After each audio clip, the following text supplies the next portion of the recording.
ഏവർക്കും സ്വാഗതം. നോമ്പുകാല ചിന്തകൾ എന്ന പങ്ക്തിയിൽ ഇത് 5-ാമത്തെ ധ്യാനമാണ്. This is the 5th video in the series of Lenten meditations. ഇന്ന് വളരെ വളരെ ശ്രദ്ധേയമായ യേശുക്രിസ്തുവിൻ്റെ ദർശനത്തിൻ്റെ കാതലായ അംശത്തെ ഊന്നി നോമ്പ് എന്നാൽ എന്തായിരിക്കണം എന്ന വിഷയമാണ് നമ്മുടെ ചിന്തയ്ക്ക് ആധാരമായി വിഭാവന ചെയ്യപ്പെട്ടിട്ടുള്ളത്. ചാമ്പൽ ബുധനാഴ്ച തൊട്ട് ഉയർത്തെഴുന്നേൽപ്പ് വരെയുള്ള നാളുകളിൽ ഭക്തിയുള്ള ക്രിസ്ത്യാനികൾ നോമ്പ് ആചരിക്കണം എന്ന ഒരു താരിഫ് നമ്മുടെ മധ്യത്തിലുണ്ട്. അത് എത്രമാത്രം ആളുകൾ ആചരിക്കുവാൻ കൂട്ടാക്കുന്നു എന്നത് ഓരോ സഭകളുടെയും പ്രത്യേകത അനുസരിച്ച് ഏറിയും കുറഞ്ഞൊക്കെ നിൽക്കുന്നുണ്ട്. ഇതെല്ലാവർക്കും അറിയാവുന്ന കാര്യമായതുകൊണ്ട് ഞാൻ ഒന്ന് തൊട്ട് സ്പർശിച്ചിട്ടങ്ങ് മുൻപോട്ട് പോവുകയാണ്. അത് കൂടുതലായി വിശദീകരിക്കുന്നില്ല. എനിക്ക് ഏവരോടും മുട്ടുമേൽ നിന്ന് അറിയിക്കാനുള്ള യാഥാർത്ഥ്യം, നാം നോമ്പ് കാലം ആചരിക്കുന്നത് തികച്ചും ആത്മീകമായി അപ്രസക്തമായ രീതിയിലാണ്. യേശു വിഭാവന ചെയ്തതിൽ നിന്ന് വളരെ വ്യത്യസ്തവും സത്യം പറഞ്ഞാൽ ഘടകവിരുദ്ധവുമായ രീതിയിലാണ് നാം നോമ്പ് ആചരിക്കുന്നത് എന്ന് ഒരുപക്ഷെ ആരും നിങ്ങളോട് പറഞ്ഞിട്ടില്ല, നിങ്ങളെ അറിയിച്ചിട്ടില്ല. നോമ്പ് ആചരിക്കേണ്ടത് എങ്ങനെയാണ് എന്നതാണ് നമ്മുടെ ഇപ്പോഴത്തെ ചിന്താവിഷയം. അത് യഥാർത്ഥത്തിൽ സത്യസന്ധമായ അർത്ഥവത്തായി നിർവഹിക്കണമെങ്കിൽ ഏതുദ്ദേശത്തോടു കൂടെയാണ് യേശു ഈ ലോകത്തിൽ വന്നതും തൻ്റെ ദൗത്യം നിർവഹിച്ച് പൂർത്തീകരിച്ച് വിടവാങ്ങിപ്പോയതും എന്ന് നാം വ്യക്തമായി അറിയണം. തികച്ചും പ്രാവർത്തികമായ മർമ്മം നാം എന്തിനേയും മനസ്സിലാക്കേണ്ടത് അതിൻ്റെ ഉദ്ദേശത്തോടുള്ള ബന്ധത്തിലാണ്.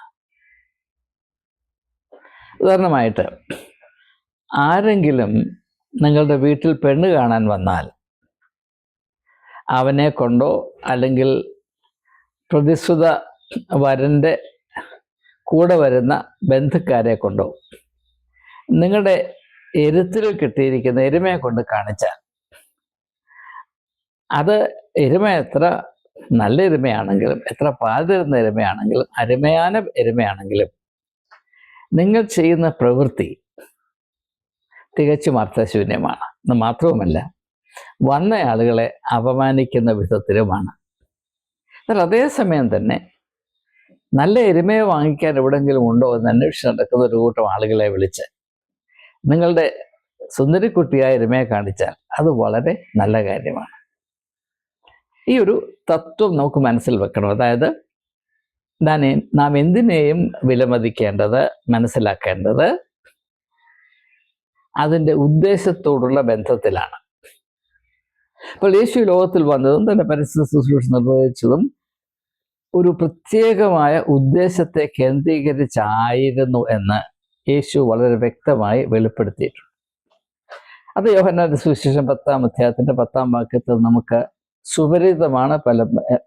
ഒട്ടുമുക്കാലും ആളുകൾക്ക് അത് മനഃപ്പാടമാണ്. അവർക്ക് ജീവനുണ്ടാകുവാനും സമൃദ്ധമായ ജീവനുണ്ടാകുവാനും അത്രേ ഞാൻ വന്നത്. വളരെ കൃത്യമായി വേണ്ടത്ര ഊന്നൽ കൊടുത്ത് ശങ്കയ്ക്ക് ഇടമില്ലാതെ വളരെ സ്പഷ്ടമായി യേശു പറയുകയാണ്, ഞാൻ എന്തിനാണ് വന്നത്? അവർക്ക് എന്ന് പറഞ്ഞാൽ ലോകത്തിലുള്ള എല്ലാവർക്കും, മനുഷ്യജാതിക്ക് ആകമാനം സമൃദ്ധമായ ജീവൻ മാത്രം പോരാ, സമൃദ്ധമായ ജീവൻ. കാരണം എന്താണ്? ദൈവം മനുഷ്യനെ വിഭാവന ചെയ്തത്, മനുഷ്യൻ്റെ ജീവിതത്തെ വിഭാവന ചെയ്തത് ഒരാഘോഷമായിട്ടാണ്. ഒരാഘോഷം. സൃഷ്ടിയെ നാം മനസ്സിലാക്കാൻ ശ്രമിക്കുമ്പോൾ അതിൽ ഏറ്റവും മനോഹരമായി എനിക്ക് തോന്നിയിട്ടുള്ളത്, ദൈവത്തെ സംബന്ധിച്ചിടത്തോളം സൃഷ്ടി എന്ന പ്രക്രിയ ഒരാഘോഷമായിരുന്നു. നിങ്ങൾ ഉൽപ്പത്തി പുസ്തകം 1-ാം അധ്യായം വായിക്കുമെങ്കിൽ സൃഷ്ടി നടത്തുന്ന ഓരോ ഘട്ടങ്ങളും 6 ദിവസത്തെ സൃഷ്ടി അവിടെ രേഖപ്പെടുത്തിയിട്ടുണ്ട്.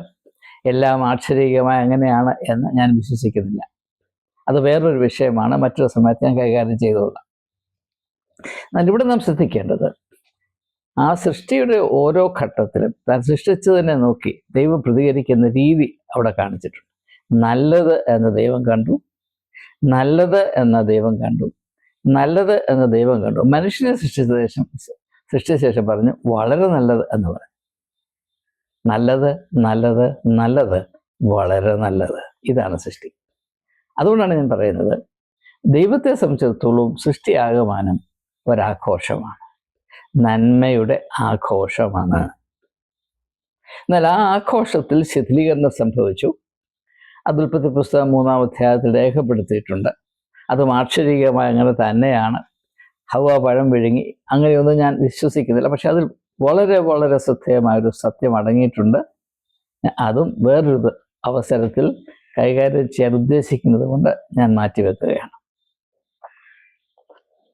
അപ്പോൾ അങ്ങനെ ഒരാഘോഷമായി വിഭാവന ചെയ്ത് നിർമ്മിക്കപ്പെട്ടിരിക്കുന്ന മനുഷ്യൻ്റെ ജീവിതം, അവൻ്റെ വ്യക്തിത്വം, അവൻ്റെ സാധ്യതകൾ, ഇവയെല്ലാം വളരെ വളരെ ശുഷ്കിച്ച് ശോഷിച്ച് മനുഷ്യനെ കണ്ടാൽ ആഘോഷത്തിന് പകരം, അതാണ്ട് വലിയ ആപത്താണ്, സമൃദ്ധിക്ക് പകരം പട്ടിണിയാണ് സമൃദ്ധമായ ജീവൻ.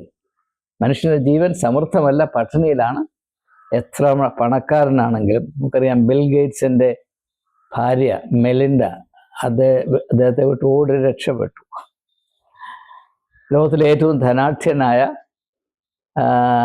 ഈലോൺ മസ്ക് ഇപ്പോൾ മണലാരണ്യത്തിലാണ്. പണം കൊണ്ടൊന്നും വലിയ കാര്യമൊന്നുമില്ല, പണം പാവമാണെന്നൊന്നും ഞാൻ പറയത്തില്ല. പക്ഷെ അതുകൊണ്ടൊന്നും ഈ പറയുന്ന കാര്യങ്ങൾ നേടാൻ സാധിക്കും. സമ്പൂർണമായ ജീവൻ, life in all its fullness, എത്ര പണമുണ്ടെങ്കിലും മനുഷ്യർക്ക് പ്രാപിക്കുവാൻ സാധ്യമല്ല എന്നത് അടിസ്ഥാനപരമായ ഒരു സത്യമായി അംഗീകരിക്കേണ്ട ആവശ്യമുണ്ട്. അതാണ് സത്യം, അതാണ് സത്യം, അത് മാത്രമാണ് സത്യം.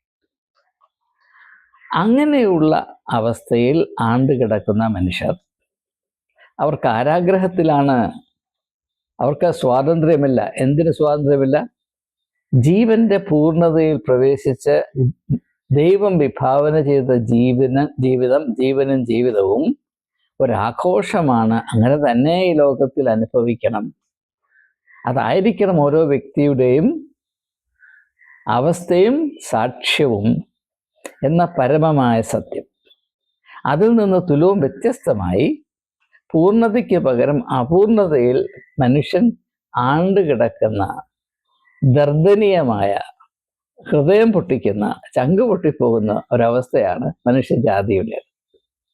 ഈ അവസ്ഥയിൽ നിന്ന് മനുഷ്യനെ വിടുവിച്ച് ദൈവം വിഭാവന ചെയ്ത അതേ ലക്ഷ്യത്തിലേക്ക് അവനെ ഒന്ന് വഴിതിരിച്ചു വിടുവാനാണ് യേശു വഴിയായി ലോകത്തിലേക്ക് വന്നത്. യോഹന്നാന്റെ സുവിശേഷം 14-ാം അധ്യായത്തിന്റെ 6-ാം വാക്യം, ഞാൻ തന്നെ വഴിയാകും. എന്താണ്? നിങ്ങളിപ്പോൾ അപൂർണതയുടെ കാരാഗ്രഹത്തിൽ കിടന്ന് വിഷമിക്കുന്നു, ശ്വാസം മുട്ടുന്നു, അരിഷ്ടത അനുഭവിക്കുന്നു. ഇത് ദൈവം വിഭാവന ചെയ്ത അവസ്ഥയല്ല, ഇത് നിങ്ങൾ തന്നെ വരുത്തി വെച്ച ദുരവസ്ഥയാണ്.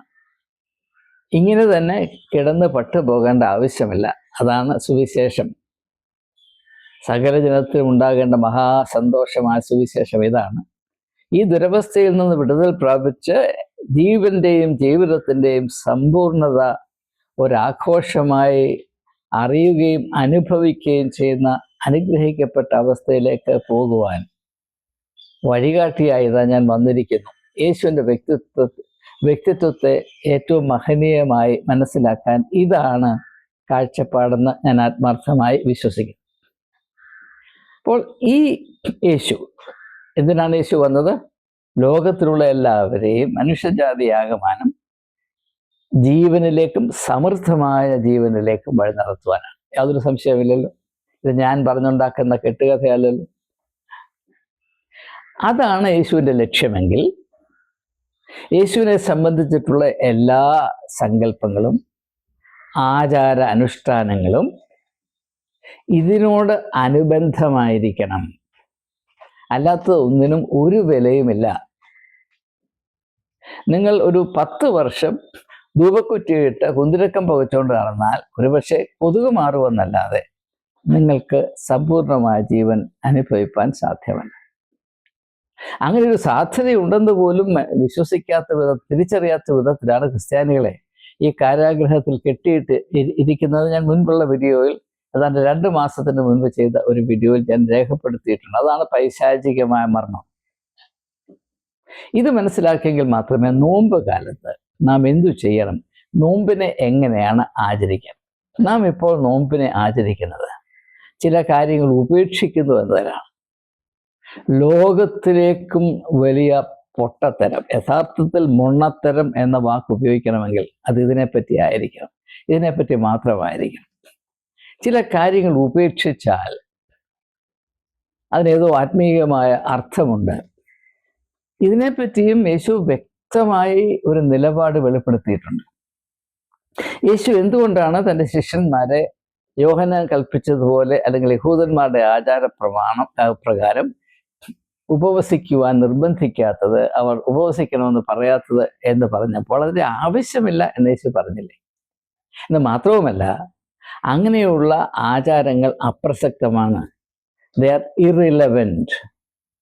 റെലവൻസ് എന്ന് പറഞ്ഞാൽ നമ്മുടെ ലക്ഷ്യത്തെ, എന്തിനു വേണ്ടിയാണ് വന്നത്, അതിനോടുള്ള ബന്ധത്തിലാണ് എന്ത് പ്രസക്തമാണ് എന്ത് അപ്രസക്തമാണ്, what is relevant what is irrelevant എന്ന് നാം തീരുമാനിക്കും. ഉദാഹരണമായിട്ട് നിങ്ങൾ ഒരു ഓട്ടക്കാരനാണെങ്കിൽ, നമുക്ക് ഈ കാലത്ത് സ്പോർട്സിൽ നിന്നൊരു ഉദാഹരണം എടുക്കാം. സ്പോർട്സ്, ഞാൻ ചെറുപ്പകാലത്ത് സ്പോർട്സിൽ വളരെ താല്പര്യമുള്ള, എൻ്റെ കഴിവ് ഉണ്ടെന്നല്ല ഞാൻ പറയുന്നത്, താല്പര്യമുണ്ടായിരുന്നു. അപ്പോൾ നിങ്ങൾ 100 മീറ്റർ ഓടുകയാണ്, 100 മീറ്റേഴ്സ് റേസ്. അവിടെ നിങ്ങൾക്ക് ഓടാനായിട്ട് 6 റാത്തൽ, അതായത് അല്ലെങ്കിൽ 2 കിലോ ഭാരമുള്ള അയൺ ഷൂസ്, ഞാൻ ടെന്നീസ് കളിക്കുന്ന കാലത്ത് അയൺ ഷൂസ് ഇട്ട് പ്രാക്ടീസ് ചെയ്യുമായിരുന്നു. ഓരോ കാലിലും 6 കിലോ വരുന്ന ഇതിട്ടിട്ട് ഷൂസ് പോലെ ഇട്ടിട്ട് പ്രാക്ടീസ് ചെയ്യണം. കാരണം അങ്ങനെ കാലിന് ബലമുണ്ടാകണം. ഇന്നും അതിൻ്റെ ഗുണം എനിക്ക് അറിയാൻ സാധിക്കുന്നുണ്ട്. അപ്പോൾ അത് വളരെ പ്രസക്തമാണ്. ഈ അയൺ ഷൂസ് വളരെ പ്രസക്തമാണ്. പക്ഷേ ഈ 100 മീറ്റർ ഓടുമ്പോൾ അത് ഇട്ടുകൊണ്ട് ഓടിയാൽ കഥ കഴിയും. അപ്പോൾ 100 മീറ്റർ ഓടുമ്പോൾ വേഗതയാണ് ലക്ഷ്യം. അതനുസരിച്ച് ഏറ്റവും ഭാരം കുറഞ്ഞ ഷൂസ് ഇടണം.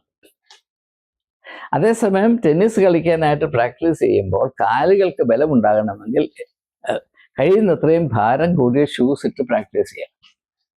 ഇതാണ് വ്യത്യാസം. അതുകൊണ്ടാണ് ഞാൻ പറയുന്നത്, എന്ത് വേണം എന്ത് വേണ്ട, എങ്ങനെ ആയിരിക്കണം എങ്ങനെ ആയിക്കൂടാ എന്ന് നാം തീരുമാനിക്കേണ്ടത് ഏത് ലക്ഷ്യത്തോടു കൂടെയാണ് നാം നിൽക്കുന്നത്, വസിക്കുന്നത്, പ്രവർത്തിക്കുന്നത്, ലാക്കിലേക്കാണ് നാം ഓടുന്നത് എന്നതിനെ ആശ്രയിച്ചായിരിക്കും. യേശുവിൻ്റെ ലക്ഷ്യം എല്ലാവർക്കും സമൃദ്ധമായ ജീവൻ ഉണ്ടാകണം എന്നതായതുകൊണ്ട് യേശു മനസ്സിലാക്കി യഹൂദന്മാർ വളരെയധികം പ്രാധാന്യം കൊടുത്ത് ആചരിച്ചു വന്ന ഈ ഉപവാസം തികച്ചും അർത്ഥശൂന്യമാണ്. അതുകൊണ്ട് യേശു ആചരിച്ചില്ല, തൻ്റെ ശിഷ്യന്മാരോട് ആചരിക്കാൻ പറഞ്ഞതുമില്ല. പിന്നെ യേശു എന്തു പറഞ്ഞു? നിങ്ങളുടെ ഉപവാസം എന്തായിരിക്കണം? യഹൂദൻ്റെ ഉപവാസം അങ്ങനെയാണ്, എന്നാൽ നിങ്ങളുടെ ഉപവാസം എന്തായിരിക്കണം എന്ന് യേശു പറഞ്ഞിട്ടുണ്ട്. അതെന്താണ്? നിങ്ങൾ ഭൂമിയുടെ ഉപ്പായിരിക്കണം, നിങ്ങൾ ലോകത്തിൻ്റെ വെളിച്ചമായിരിക്കണം. അങ്ങനെ ആകണമെങ്കിൽ നിങ്ങൾ സമൃദ്ധമായ ജീവൻ എന്ന് പറയുന്ന ദൈവ സങ്കല്പത്തിൽ അടങ്ങിയിരിക്കുന്ന ഈ ഒരു അനുഗ്രഹിക്കപ്പെട്ട അവസ്ഥയിലേക്ക് വളരണം. ഇതാണ് യേശുവിൻ്റെ ദർശനം. ഏറ്റവും ലളിതമായി പറഞ്ഞാൽ, എല്ലാ കുഞ്ഞുങ്ങൾക്ക് പോലും മനസ്സിലാകുന്ന വിധത്തിൽ പറഞ്ഞാൽ ഇതാണ് യേശുവിൻ്റെ ദർശനം. എന്തുകൊണ്ടാണ് എല്ലാവരും സമൃദ്ധമായ ജീവൻ എന്ന് പറയുന്ന ഈ ആത്മീയ അനുഗ്രഹിക്കപ്പെട്ട അവസ്ഥയിൽ എത്തിപ്പെടേണ്ടത്? എന്നാൽ മാത്രമേ ഓരോ വ്യക്തിക്കും ലോകത്തിൻ്റെ വെളിച്ചമായി ലോകത്തിന് ഒരു അനുഗ്രഹമായി ജീവിക്കുവാൻ സാധിക്കുകയുള്ളൂ. അതാണ് മനുഷ്യത്വത്തിൻ്റെ ഏറ്റവും ഉന്നതമായ അവസ്ഥ, ഏറ്റവും വലിയ നേട്ടം. ഇതിനപ്പുറത്ത് യാതൊന്നുമില്ല. ഈ ഒരു തിരിച്ചറിവിൽ നാം നോമ്പിനെ ഒന്ന് പരിഗണിച്ചാൽ, നോമ്പ് കാലം യേശുവിൻ്റെ കാഴ്ചപ്പാടിനോട് നീതി പുലർത്തി നാം എങ്ങനെ ആചരിക്കണം എന്നതാണ് എനിക്ക് നിങ്ങളെ അറിയിക്കാനുള്ളത്. പ്രിയപ്പെട്ട സുഹൃത്തുക്കളെ, ഇന്ന് ഭാഗ്യവശാൽ അവിടെയും ഇവിടെയും ഇപ്പോഴത്തെ പോപ്പ് പോലും പതുക്കെ പതുക്കെ പറഞ്ഞു തുടങ്ങുന്നൊരു കാര്യമുണ്ട്. അതാണ് ഈ കാലത്ത് ഇച്ചിരി ഇറച്ചി തിന്നു എന്നതുകൊണ്ട് നിങ്ങൾ നരകത്തിൽ പോകത്തില്ല, അല്ലെങ്കിൽ അല്പം മീൻ കഴിച്ചു, അല്ലെങ്കിൽ മുട്ട കഴിച്ചു, അല്ലെങ്കിൽ പാല് കഴിച്ചു എന്നതുകൊണ്ട് നിങ്ങൾ നരകത്തിൽ പോകും. യേശു പറഞ്ഞു, നിങ്ങളുടെ ഉള്ളിലേക്ക് പോകുക, നിങ്ങൾ ഭക്ഷിക്കുന്ന കാര്യങ്ങൾ മറ്റൊരു വശത്തൂടെ മറപ്പുരയിൽ പോവുകയും അതങ്ങ് അവസാനിക്കുകയും അതിനകത്തൊരു കാര്യവുമില്ല എന്ന് യേശു പറഞ്ഞു. അതല്ല നിങ്ങൾ ശ്രദ്ധിക്കേണ്ടത്. നിങ്ങളുടെ ഹൃദയത്തിൽ എന്താണ്? ഹൃദയത്തിൻ്റെ നിറഞ്ഞു കവിയുന്ന അവസ്ഥയിലാണോ നിങ്ങൾ? ഹൃദയം ശുഷ്കിച്ചും ആത്മാവ് മുരടിച്ചും മനസ്സ് വിറങ്ങലിച്ചും ആയിരിക്കുന്ന അവസ്ഥയിൽ ഈ 40 ദിവസം ഞാൻ പോത്ത് കഴിക്കത്തില്ല, മുട്ട വിഴുങ്ങത്തില്ല, പാല് കുടിക്കത്തില്ല എന്ന് പറയുന്നതിനകത്ത് വല്ല അർത്ഥവുമുണ്ടോ? ഈ 40 ദിവസം വീർപ്പ് മുട്ടി വിഷമിച്ച് പിന്നെ ഈ ഈസ്റ്റർ വരാൻ കാത്തിരിക്കുകയാണ്. എന്താണ്? ഈ ചങ്ങല പൊട്ടിച്ച ഒന്ന് ചാടി പിന്നെ തിന്ന് അതിലെന്തെങ്കിലും അർത്ഥമുണ്ടോ? നമുക്ക് ഇവിടെ മൂള എന്ന് പറഞ്ഞൊരു കാര്യമുണ്ടല്ലോ, മൂള. ഇതെന്താണ്? യഥാർത്ഥത്തിൽ ഉപവാസം എന്താണെന്ന് ഞാൻ പറഞ്ഞു തരാം. ഈ നോമ്പ് കാലം മുഴുവനും നാം ചെയ്യേണ്ടത് പാലും മുട്ടയും മീനും പോത്തും ഉപേക്ഷിക്കുക എന്നുള്ളതല്ല. ഉപേക്ഷിക്കാൻ താല്പര്യമുണ്ട്, ഉപേക്ഷിച്ചു, എനിക്കതിനകത്ത് യാതൊരു നിർബന്ധമില്ല. പക്ഷെ ഒരു കാര്യം എനിക്കറിയാം, ഉപേക്ഷിക്കുന്നതല്ല ഉപവാസം. പിന്നെയോ പൂർണ്ണത അന്വേഷിക്കുന്നതാണ് ഉപവാസം. ദയവായി മനസ്സിലാക്കുക. ഉപവസിക്കുക എന്ന് പറഞ്ഞാൽ യേശുവിന് കീഴെ വസിക്കുക. യേശു പറഞ്ഞു, നിങ്ങൾ എന്നിൽ വസിപ്പീൻ, ഞാൻ നിങ്ങളിലും വസിക്കാം. അതിനെ ഇച്ചിരി ഒന്ന് മാറ്റിയിട്ട് താഴോട്ട് വന്നു. ദൈവം പറയുന്ന ഒന്നും അതുപോലെ നമ്മൾ എടുക്കത്തില്ല. ഇച്ചിരി ഒന്ന് വക്രീകരിച്ചേ നമുക്ക് ഒക്കത്തുള്ളൂ. നമ്മുടെ സ്വഭാവമാണ്. പട്ടിയുടെ പാല് നൂരത്തില്ല എന്ന് പറയുന്നത് പോലെ പുലിയുടെ സ്പോട്ട് ഓഫ് ദ എന്താ പറയുന്നത് ലെപ്പേർഡ് അത് മാറത്തില്ല എന്ന് പറയുന്നത് പോലെ നമ്മുടെ സ്വഭാവം ഒരിക്കലും മാറത്തില്ല. അപ്പോൾ ഉപവസിച്ചു. ആരോടാണ് ഉപവസിക്കുന്നത്? യേശുവിനോടുള്ള ബന്ധത്തിലാണ് ഉപവസിക്കുന്നത്. പക്ഷെ ആളുകൾ സഭയോടുള്ള ബന്ധത്തിലാണ് ഉപവസിക്കുന്നത്. സഭയെ സംബന്ധിച്ചിടത്തോളം ഈ ഉപവാസം എങ്ങനെ പണമാക്കി മാറ്റാം എന്ന ഒരേ ഒരു ചിന്തയാണ്. പണ്ടൊരുത്തൻ വളരെ ലുപ്തനായ ഒരു മനുഷ്യൻ ചാകം കിടന്നപ്പോഴേ അയാൾ പള്ളിക്കൊന്ന് വർക്കീച്ചൻ എന്ന പേര്. വർക്കീച്ചൻ പള്ളിയിലൊന്നും പോകത്തില്ല, കാരണം പള്ളിയിൽ പോയാൽ സ്തോത്രകാഴ്ച ഇടണം. അത് പുള്ളിക്ക് ചില ഉള്ളിൽ വിഷമായതുകൊണ്ട് പോകത്തില്ല. അച്ഛൻ പല തവണ വന്ന് പറഞ്ഞു, വർക്കീച്ച ഇങ്ങനെ നീ ചത്ത് കഴിഞ്ഞ നരകത്തിൽ പോകും എന്നൊന്നും പറഞ്ഞിട്ടും നൈമിഷികമായിട്ടിളക്കം ഉണ്ടായിട്ടും പാറ പോലെ വർക്കീച്ചൻ അങ്ങനെ ഉറച്ചു നിന്നു. ഏതായാലും വർക്കീച്ചന് സമയമായി പോകാറായി. അപ്പോൾ അച്ഛൻ വന്ന് പ്രാർത്ഥിക്കണമെന്നൊക്കെ പറഞ്ഞു. അച്ഛൻ വന്നു. അപ്പോൾ കപ്പ്യാരും ഒക്കെ ഉണ്ട്, കൈക്കാർ 3-4 പേരുണ്ട്. അവർ വലിയ ഒരു കുരിശൊക്കെ കൊണ്ടാണ് വരുന്നത്, തടിക്കുരിശ് അന്നത്തെ. അപ്പം വർക്കീച്ചൻ്റെ കല്ല് പോലുള്ള ഹൃദയം ഒന്ന് അലിയാൻ വേണ്ടി ഈ മരിക്കാറായ വർക്കീച്ചൻ്റെ മുമ്പിൽ ഈ കുരിശ് അച്ഛൻ കുറച്ചു നേരം ഇങ്ങനെ പിടിച്ചു. അപ്പോൾ വർക്കീച്ചൻ വളരെ ശ്രദ്ധിച്ച് കുരിശിലേക്ക് കണ്ണ് നട്ട് അതിനെ പരിഗണിക്കുന്നതായി കണ്ടു. അപ്പോൾ അച്ഛൻ പറഞ്ഞു, ഉള്ളിൽ പറഞ്ഞു, ഇതേറ്റു, ഈ പ്രയോഗം ഏറ്റു. വർക്കീച്ചൻ്റെ ഹൃദയം ഇതാ അലഞ്ഞിരിക്കുന്നു.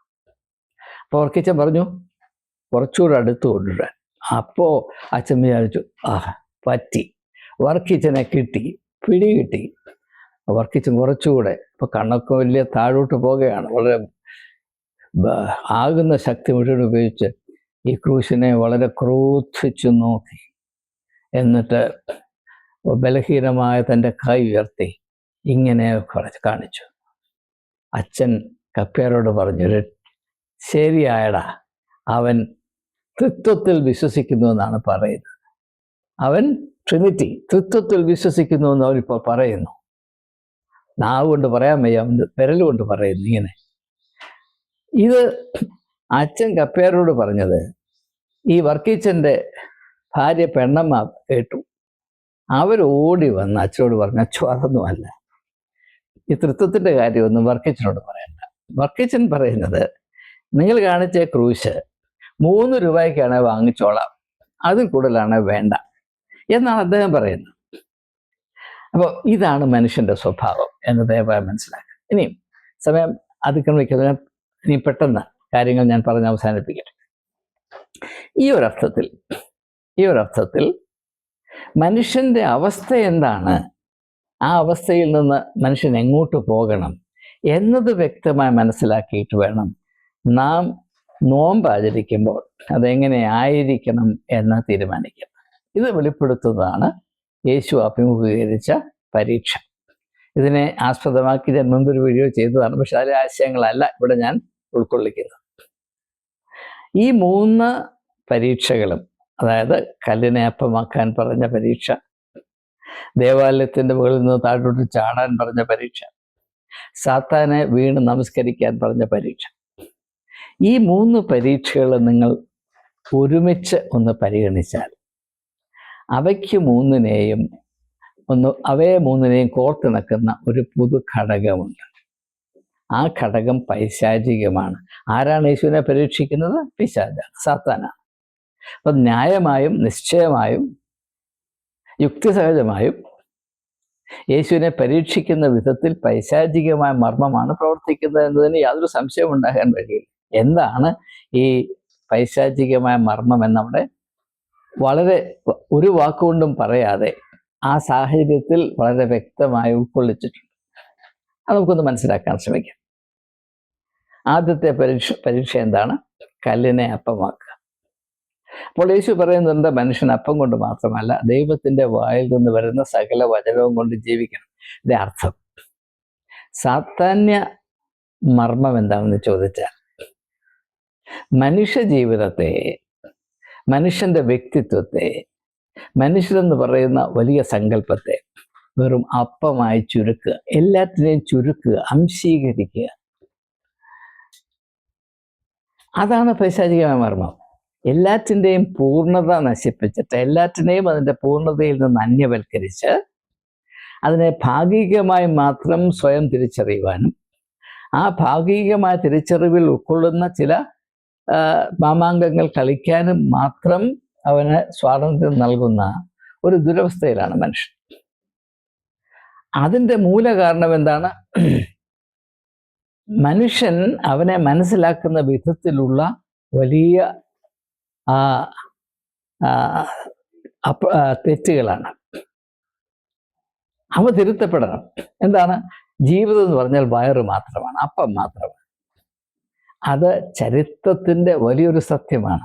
ആഗോളതലത്തിൽ അന്നും ഇന്നും അവസാനമായി പറഞ്ഞു വരുമ്പോൾ ഈ ലോകത്തിലെ ജീവിതം അപ്പം മാത്രമാണ്. മലയാളത്തിൽ പറഞ്ഞിട്ടുണ്ട്, ഒരു ചാൺ വയറിന് വേണ്ടിയല്ലോ നമ്മൾ ജീവിച്ചിരിക്കുന്നത്. നമ്മൾ എന്തിനു വേണ്ടിയാണ് ജീവിക്കുന്നത്? ഒരു ചാൺ വയറിന് വേണ്ടിയാണ്. അതാണ് അതിൻ്റെ സത്യം. അത് ആപ്തവാക്യത്തിലുണ്ട്, ഒരു ചാൺ വയറിന് വേണ്ടി. അങ്ങനെ ആയിരിക്കുമ്പോൾ നമ്മുടെ വ്യക്തിത്വത്തിൻ്റെ സാധ്യതകളുടെ ഒരു അംശം മാത്രമേ വളരെ വളരെ നേരിയ തോതിൽ നമുക്ക് മനസ്സിലാക്കാൻ സാധിക്കുകയുള്ളൂ. അതനുസരിച്ചാണ് നാം എല്ലാവരും ജീവിക്കുന്നത്. ഇനി രണ്ടാമത്തെ പരീക്ഷ നോക്കുമ്പോൾ സാത്താൻ യേശുവിനെ യെരൂശലേം ദേവാലയത്തിൻ്റെ മുകളിൽ കൊണ്ട് നിർത്തിയിട്ട് നീ താഴോട്ട് ചാടുക, നീ ചാടിയാൽ നിനക്കൊന്നും സംഭവിക്കത്തില്ല, നിന്റെ കാല് കല്ലിൽ തട്ടാതെ വണ്ണം നിന്നെ സംരക്ഷിക്കാനായി ദൈവം മാലാഖമാരെയൊക്കെ ഏർപ്പെടുന്നൊക്കെ പറയുന്നു. അതിൻ്റെ അർത്ഥം എന്താണെന്നറിയാം? മതത്തെ അത്ഭുതങ്ങളായി മാത്രം ചുരുക്കുക. ശ്രദ്ധിക്കണം, വളരെ അപകടമാണ്, വലിയ അപകടമാണിത്. മതത്തെ അത്ഭുതങ്ങളായി മാത്രം തുച്ഛീകരിക്കുക. ഇന്ന് അതിൻ്റെ പേര് പ്രോസ്പെറിറ്റി ഗോസ്പൽ ആണെന്ന് ഞാൻ പറയാതെ നിങ്ങൾക്കറിയാം. അത് പൈശാചികമാണ്, എന്നാലും തിരിച്ചറിയുന്നില്ല. എവിടെ നിന്നെങ്കിലും എനിക്ക് വല്ലതും കിട്ടിയാൽ മതി, അത് ദൈവത്തിൻ്റെ കയ്യിലാണെങ്കിലോ പിശാചിൻ്റെ കയ്യിലാണോ, കാര്യം കാണാൻ കഴുതയുടെയും കാല് പിടിക്കാൻ ഞാൻ തയ്യാറാണ് എന്ന മനോഭാവത്തിൽ മാത്രമേ പ്രോസ്പെറിറ്റി ഗോസ്പൽ കൊണ്ടു നടക്കുന്ന ഫ്രോഡ്സ്റ്റേഴ്സ് അവരുടെ പുറകെ പാനൊക്കത്തുള്ളൂ. അത് പല വിധത്തിലുണ്ട്. കൃപാസനം തൊട്ട് ഹെവൻലി ഫീസ്റ്റ് തൊട്ട് ഇങ്ങനെ ഈ സാത്താൻ്റെ വലിയ ഒരു സാമ്രാജ്യം കേരളത്തിലുണ്ട്. അത് എന്താണ്? മതത്തെ എന്ന് പറഞ്ഞാൽ ദൈവവും മനുഷ്യനുമായുള്ള ബന്ധത്തെ വെറും അത്ഭുതങ്ങളിൽ മാത്രം ഒതുക്കുക. അത് യേശു വളരെ ശക്തമായി നിഷേധിച്ചിരുന്നു. പരീശന്മാരും ശാസ്ത്രിമാരും അവൻ്റെ അടുക്കൽ വന്ന് നീ ഞങ്ങളുടെ വിശ്വാസത്തെ ശക്തീകരിക്കുന്നതിന് വേണ്ടി ഒരു അടയാളം കാണിക്കുമെന്ന് പറഞ്ഞപ്പോൾ വളരെ മൂർച്ചയേറിയ ഭാഷയിൽ യേശു അവരെ ഫൽസിക്കുന്നത് നമുക്ക് സുവിശേഷത്തിൽ കാണാൻ കഴിയും. അവർ അധമരാണ്. പൈശാചികമായ മർമ്മമാണത്, കാഴ്ചപ്പാടാണ്. അതല്ല മതം എന്ന് പറഞ്ഞാൽ. അതല്ല. അർഹിക്കാത്ത അനുഗ്രഹങ്ങളും ആനുകൂല്യം പ്രാപിക്കാനുള്ള ഒരു കോസ്മിക് ATM ആണ് ദൈവം എന്ന വികൃതമായ സങ്കല്പത്തിലാണ് ഈ ലോകത്തിൽ എല്ലാ മതങ്ങളും സ്ഥാപിക്കപ്പെട്ടിട്ടുള്ളത്. അത് പൈശാചികമാണ് എന്ന് വെളിപ്പെടുത്തിയത് യേശു മാത്രമാണ്, വേറെ ആരും അത് പറഞ്ഞിട്ടില്ല. എന്നാൽ അത് മനസ്സിലാക്കാൻ ക്രിസ്ത്യാനിക്ക് ത്രാണിയില്ലാതെ പോയി. അപ്പോൾ ആദ്യം മനുഷ്യനെയും അവൻ്റെ സാധ്യതകളെയും അപ്പത്തിലേക്ക് ചുരുക്കുക. രണ്ടാമതായിട്ട് മനുഷ്യനും ദൈവമുള്ള ബന്ധം അത്ഭുതങ്ങളിലേക്ക് ചുരുക്കുക. മൂന്നാമതായി രാഷ്ട്രീയത്തെ കച്ചവടമാക്കി ചുരുക്കുക. കച്ചവടം. നീ ഒന്ന് വീട് നമസ്കരിച്ചാൽ ഇതെല്ലാം നിനക്ക് തരാം. അതൊരു കച്ചവടമാണ്, ക്രയവിക്രയം. നിന്റെ അഭിമാനം, നിന്റെ വ്യക്തിത്വം ഒന്ന് അടിയറ വെച്ചാൽ ഇതൊക്കെ ഞാൻ നിനക്ക് തരാം. അത് കച്ചവടമാണ്. രാഷ്ട്രീയം ഒരു കച്ചവടമാണ്. നിങ്ങൾക്ക് രാഷ്ട്രീയം അറിയണമെങ്കിൽ ഈ ഒറ്റ ആശയം അറിഞ്ഞാൽ മതി. രാഷ്ട്രീയം ഒരു കച്ചവടമാണ്. ഇതിൽ ലാഭവും നഷ്ടവും മാത്രമേ ഉള്ളൂ. അപ്പോൾ ഇങ്ങനെ എന്തിനേയും ചുരുക്കി ശുഷ്കിച്ച് ശോഷിപ്പിച്ച് എല്ലും തോലുമാക്കി അതിൻ്റെ സാധ്യതകളെ ഒട്ടുമുക്കാലും നിരാകരിച്ച് നശിപ്പിച്ച് ഇല്ലാതാക്കി മനുഷ്യനെ ഒരു ജയിലിൽ അടച്ചിടുന്നത് പോലെ കാത്തു സൂക്ഷിക്കുന്ന ഒരവസ്ഥയിലാണ്. എല്ലാവരും അവരിൽ തന്നെ ഇരുകാലികളായ ജയിലുകളാണ്. ഈ അവസ്ഥയെ തിരിച്ചറിഞ്ഞിട്ടാണ് യേശു പറയുന്നത് അവർക്ക് ജീവനുണ്ടാകുവാനും സമൃദ്ധമായ ജീവനുണ്ടാകുവാനുമാണ് ഞാൻ വന്നത്. ഈ ഒരു വെളിച്ചത്തിൽ നാം ഇനിയും നോമ്പിനെ ഒന്ന് മനസ്സിലാക്കാൻ ശ്രമിച്ചാൽ നോമ്പ് എങ്ങനെ ആചരിക്കണമെന്ന് നമുക്ക് പെട്ടെന്ന് മനസ്സിലാകും. നോമ്പ് ആചരിക്കേണ്ടത് വർജിച്ചിട്ടല്ല ആചരിച്ചിട്ടാണ്, ആഘോഷിച്ചിട്ടാണ്. ഞാൻ ആവർത്തിക്കട്ടെ, നോമ്പ് ആചരിക്കേണ്ടത് വർജിച്ചിട്ടല്ല ആഘോഷിച്ചിട്ടാണ്. എന്താണ് ഈ ആഘോഷം എന്ന് പറയുന്നത്? പൂർണ്ണത. അതുകൊണ്ട് ഈ നോമ്പിൽ ഞാൻ പറയുന്ന ആശയത്തോട് യോജിക്കുമെങ്കിൽ ഈ നോമ്പ് നമുക്ക് എങ്ങനെ ആചരിക്കാം? ഞാൻ ഒരു സാധ്യത മാത്രം ചൂണ്ടിക്കാണിക്കും. നിങ്ങൾ ഏതെങ്കിലും ഒരു ബന്ധം, ഫ്രണ്ട്ഷിപ്പാകാം, വീട്ടിലുള്ള ബന്ധമാകാം, ഭാര്യാഭർത്തൃ ബന്ധമാകാം, അപ്പനും മക്കളുമായിട്ടുള്ള എന്ത് ബന്ധം, അല്ലെങ്കിൽ ജോലി സ്ഥലത്തെ ബന്ധമാകാം, അതിൻ്റെ പൂർണ്ണത എന്താണ് എന്ന് നിരന്തരം ധ്യാനിക്കുകയും ആ ധ്യാനത്തിൽ കൂടെ വെളിപ്പെട്ടു വരുന്ന അറിവിനെ പ്രായോഗികമാക്കി ആ ബന്ധത്തെ അതിൻ്റെ പൂർണ്ണതയിൽ കൊണ്ടെത്തുവാനായി നിങ്ങളെ തന്നെ ഒരുക്കുന്ന അനുഭവമാണെങ്കിൽ അതാണ് നോമ്പ്.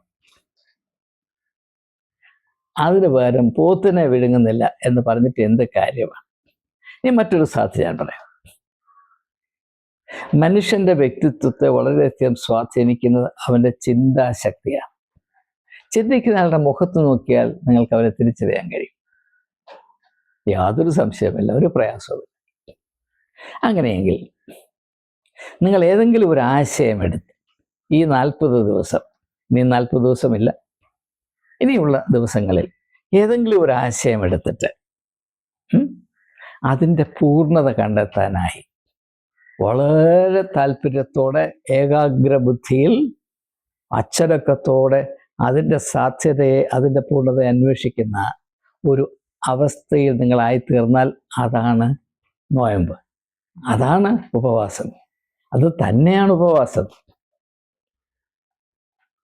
നിങ്ങൾ ഏതെങ്കിലും ഒരു സാധ്യത, ഏതെങ്കിലും ഒരു അവസ്ഥ, ഏതെങ്കിലും ഒരു ബന്ധം, ഏതെങ്കിലും ഒരു ഉത്തരവാദിത്വം, അതിൻ്റെ പൂർണ്ണത എന്താണ് എന്ന് അന്വേഷിക്കുമ്പോൾ, യഥാർത്ഥത്തിൽ അന്വേഷിച്ച് ആ അന്വേഷണത്തിൻ്റെ ഊർജ്ജസ്വലതയിൽ നിങ്ങൾ അല്പനാളുകൾ കഴിച്ചാൽ മനസ്സിലാകും, അത് അതുല്യമായ സന്തോഷത്തെ പ്രദാനം ചെയ്ത അനുഭവത്തിൽ ഞാൻ പറയാം. ഞാൻ പുസ്തകങ്ങളൊക്കെ എഴുതുമ്പോൾ എഴുത്ത് പൂർണ്ണതയെ അന്വേഷിക്കുന്നൊരു തീർത്ഥയാത്രയാണേ. പല സാഹചര്യങ്ങളിലും ഈ പൂർണ്ണതയുമായി ഒരു ചെറിയ ബന്ധം വന്നു കഴിയുമ്പോൾ സന്തോഷത്തിൻ്റെ തിരത്തണലിൽ ഞാൻ അറിയാതെ കരഞ്ഞിട്ടുണ്ട്. അത്രമാത്രം വാക്കുകൾക്ക് അതീതമായ സന്തോഷം അനുഭവിക്കുമ്പോൾ മനുഷ്യന് അത് പ്രകടിപ്പിക്കാൻ വാക്കുകളില്ല, കണ്ണുനീര് മാത്രമേ ഉള്ളൂ.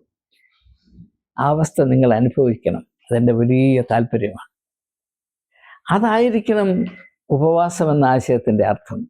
യേശു പറഞ്ഞത് മുഴുവനും സകാരാത്മകമാണ്. അത് സർഗാത്മകതയുടെ വെളിച്ചമാണ്. അവിടെ മുഴുവനും നിഷേധാത്മകത കൊണ്ടുവച്ചു. നോമ്പ് ചില കാര്യങ്ങൾ വർജിക്കുന്നത് മാത്രമാണെന്ന് പറയണമെങ്കിൽ ഭ്രാന്തായിരിക്കണം. ഇപ്പം ഞാൻ 40 ദിവസമല്ല 400 ദിവസം പോത്ത് തിന്നില്ല. ഞാൻ 5 വർഷം